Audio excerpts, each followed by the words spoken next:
Following Representative Rogers' speech on global threats, he talked to the press about America's policy toward dealing with ISIS, the vulnerability of our electric grid, and why he's leaving politics to host a national radio show. This runs about 7 minutes. When you had mentioned the idea of sort of these lone wolf people, like ISIS saying, hey, stay in your home country and attack there, is there any evidence that could be happening in the U.S.? Well, you saw that the arrests in New York are people still going. So what we've seen so far in the United States, at least publicly, is that these people are being arrested going to Syria. If they're doing it in Canada, they're telling them to stay there and do attacks. If they're doing it in Australia, if they're doing it in Europe, you can guarantee that that's happening here. They're getting those messages. So again, that's what the challenge is for all of us. Congressman, so given all that you talked about, the threat and the worst threat level that you've ever seen in your career, why are you leaving Congress to go be a talk show host? Well, I'm doing a couple of things. One is the chance to engage over hundreds of radio stations in commentary that deals with cybersecurity and international engagement and really American exceptionalism. I think I can have a broader impact on those issues. I don't hear a lot of those discussions in politics today. Our politics seems to get pretty small. When you look at the ads on TV, you get a good feeling how small our politics has gotten. And I think this is my opportunity to take all of the knowledge I've had. Being an FBI agent here in Chicago certainly helped with that. And take that message to a broader group of people so more people are interested in what happens overseas and understanding engagement in that American exceptionalism that has made America the place that she is today. You already somewhat addressed this in your talk, but to what extent do you blame the Obama administration policies for the increased threat level America faces? Well, listen, I think that there are decisions, or have been decisions made, to kind of pull back from the world stage. In that void of leadership, there's only one country in the world that is really the true force for good, and that's the United States. There's a lot of conversations on a lot of college campuses about how America's at fault here. That is an absolute ignorance of history and circumstance. And so I think when the president has decided to pull us off the world stage, hoping everything just works out, we can see what happens.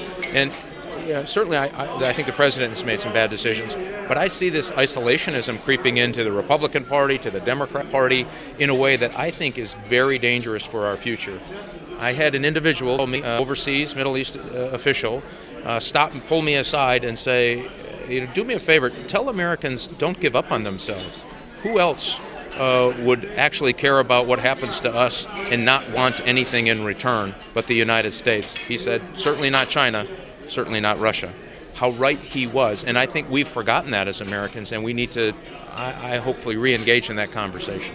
One of the issues that I've been concerned about from reading things is just we all use electricity. To what extent is the electric grid in the United States protected or not, or vulnerable? And to what extent does business and those in government not take this cyber threat seriously enough?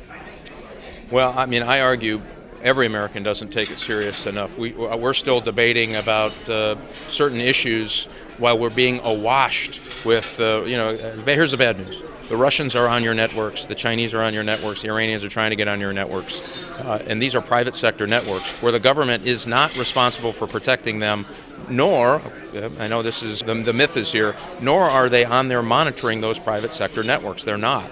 And so it's really a disadvantage here. Companies some of them have very strong cybersecurity defenses, and individual companies trying to defeat a nation state. Well, we don't do that in any other defensive posture that we have. And my argument is that you're asking them to do something that we wouldn't ask if a missile were fired from overseas coming into the United States. We would expect our government to do something about it. In this particular case, it is a whole new ballgame. So I don't think companies take it as serious as they need. The companies that do are up against a huge opponent in cyber, both espionage, attack, disruption, and theft. Congressman, what do you think our policy should be going forward in terms of dealing with ISIS? Well, I think we need to engage our special capability soldiers. We can't any longer say that we're not going to try to deal with the problem where the problem is, which is eastern Syria. They call their capital is Raqqa. And remember, this is where they're generating the propaganda that's targeting American youth to turn against its country. This is where they're targeting Europeans to turn against Europe. This is where they're targeting Canadians against Canadians. if we're going to deal with this problem in any real way and stop this flow of people who are being radicalized and showing up and then coming home, you have to deal with it in eastern Syria. You can strategically defeat this group, but we have to have the willpower to do it. And how might we do that? Go about defeating them? Yeah, again, you want to leverage up the ability for the Peshmerga, the Iraqi military, Syrian forces to fight. And in order to do that, that does mean you will expose some special capability soldiers to harm's way. We got into the war on semantics about what is a boot on the ground and what's not a boot on the ground. And in the political chatter, it becomes, well, I'm not for boots on the ground. Well, what does that mean? Now we're having this debate about, well, what does it mean? We're arguing with the wrong people. We know that we have the special capability forces that can allow these other units in the region to fight better, more effectively, quicker. We should help them do that. Otherwise, we'll expose ourselves to having what I think people mean when they say boots on the ground, which is big divisions, the 101st and Marines and all of that goes with it. We should try to avoid that. And I think the way to avoid that is allow this next phase to happen. You can't do this by remote control. As much as it sounds tempting, it won't work. And the longer this goes, the more problems we're going to have here at home.